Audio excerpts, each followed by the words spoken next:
Acara ini disponsori oleh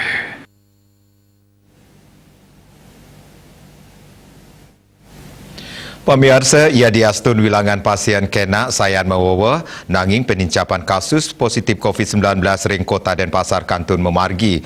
Anut ring data harian penanganan COVID-19 Kota Denpasar ring tanggal 1 Juni kasus anyar mawawa kantos 6 diri.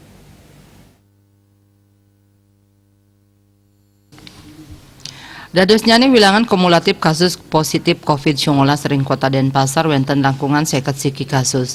Raris wilangan pasien kena langkungan seket talian diri, miwah pasien padam langkungan siu tali diri.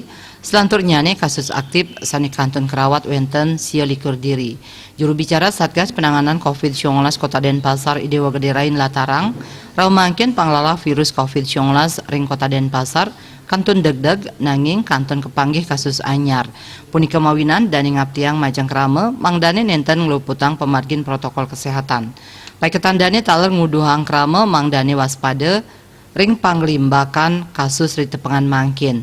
Ring sajeroning mapari krame mangda negepin becik protokol kesehatan anut skadi pewara sani mungguh ring PPKM level 1 Jawa Bali.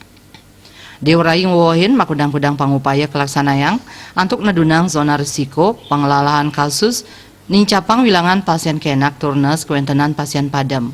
Pangupaya inucap taler kasokong melarapan sosialisasi tur panyobiahan majang krame antuk ngelantur. Lianan punika Pemkot Denpasar taler stata maut saha nincapang pemargin vaksinasi majang krame anak alit sani mayuse roras kantos 17 warse miwah 6 kantos 11 warse sah majang krama istri sane mobot tur krama disabilitas.